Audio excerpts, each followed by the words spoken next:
के बारे में मालूम। मोलर मास होता क्या है? मोलर मास वो होता है जो किसी रासायनिक यौगिक का मोलर द्रव्यमान उस यौगिक के किसी नमूने के द्रव्यमान तथा उसमें विद्यमान पदार्थ के मात्रा के अनुपात के बराबर होता है। इसका एसआई मात्रक किलोग्राम प्रति मोल होता है, किंतु इसका जो रासायनिक व्यवहारिक मात्रक होता है, सामान्य मात्रक होता है, वो होता है ग्राम प्रति मोल में। तो सबसे पहले हम H2O का अणुभार निकालते हैं। H2O का अणुभार कैसे निकालेंगे?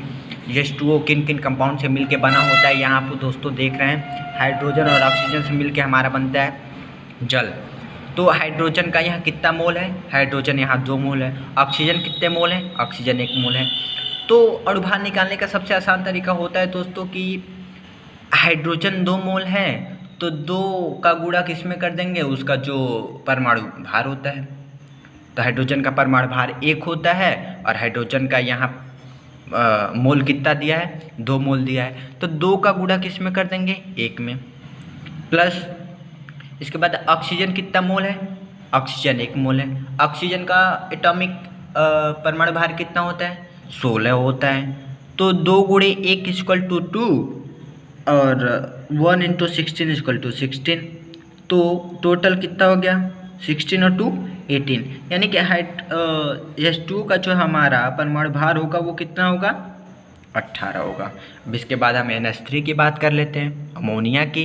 NH3 को क्या कहते हैं? अमोनिया। साथ में नाम भी जानते चलते हैं, NH3 को अमोनिया कहते हैं। अब यहाँ कितना है?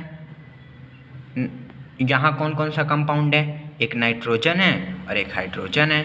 नाइट्रोजन का एटॉमिक वेट कितना होता है? 14 होता है। और नाइट्रोजन का एटॉमिक नंबर कितना होता है? एटॉमिक नंबर तो 7 होता है। हाइड्रोजन का एटॉमिक वेट कितना होता है? 1 होता है।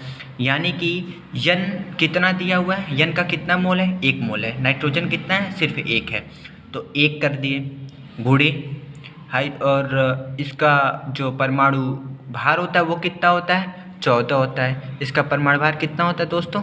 14 होता है। यानी कि 1 मोल और इसका जो वेट होता है कितना होता है? 14 प्लस। अब हाइड्रोजन के कितने मोल हैं यहाँ पे? हाइड्रोजन के तो 3 मोल हैं। तो 3 गुणे हाइड्रोजन का एटॉमिक वेट कितना होता है? 1 होता है। तो 3 गुणे 1 यानी कि 14 एकम 14 और 3 एकम 3। 14 और 3 मिलकर कितना हो गया दोस्तों? 17। ये तो समझ में आ गया। अब इसके बाद चलते हैं हाइड्रोक्लोरिक अम्ल पे। हाइड्रोक्लोरिक अम्ल का निकालते हैं। यहाँ हाइड्रोजन के कितने मोल हैं? हाइड्रोजन का 1 मोल है। अब क्लोरीन का कितना मोल है? क्लोरीन का भी हमारा 1 ही मोल है। क्लोरीन कितना है हमारा? 1 ही है। तो निकाल लेते हैं। इसके पहले भी हम लोग H2O में NH3 में बात कर चुके हैं कि हाइड्रोजन का जो हमारा एटॉमिक नंबर और एटॉमिक वेट होता है लगभग सेम ही होता है। हाइड्रोजन का एटॉमिक नंबर भी 1 होता है और एटॉमिक वेट भी 1 होता है। हाइड्रोजन का एटॉमिक नंबर भी 1 होता है और एटॉमिक वेट भी 1 होता है। तो अब देख लेते हैं हम। हाइड्रोजन का एटॉमिक नंबर कितना है? 1 है। हाइड्रोजन का एटॉमिक नंबर कितना है? 1 है।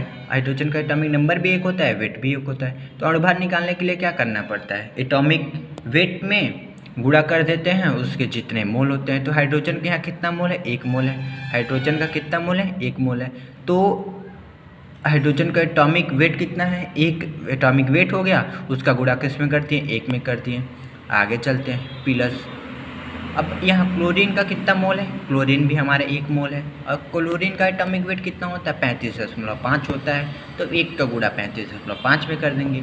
1 का मल्टीपल 1 में करेंगे 1 प्लस 1 का मल्टीपल 35.5 में करेंगे तो 35.5। हम दोनों को ऐड कर लेंगे तो कितना हो जाएगा हमारा? 36.5। अब आगे चलते हैं, NaCl की बात करते हैं। NaCl की बात करते हैं तो यहाँ Na कितना है दोस्तों? NaCl की बात करते हैं तो यहाँ Na कितना है? Na 1 मोल है। Cl कितना है? Cl भी हमारा 1 मोल है। तो अब Na का पता करते हैं। Na का एटॉमिक वेट कितना होता है? एटॉमिक यहाँ तो मुझे मोल पता चल गया, अब एटॉमिक वेट पता करते हैं। तो सबसे पहले क्या करते हैं? ये कितने मोल हैं गुणे इनका एटॉमिक वेट कितना होता है? एटॉमिक वेट इनका एटॉमिक नंबर 11 होता है। चूँकि ये क्या है? ऑड नंबर है। ऑड नंबर है। एटॉमिक वेट पता करने के लिए बता देते हैं कैसे करते हैं। एटॉमिक नंबर अगर मुझे पता है इसका परमाणु क्रमांक कितना है, Na का परमाणु क्रमांक होता है 11। परमाणु क्रमांक 11 होता है, जो ये ऑड है।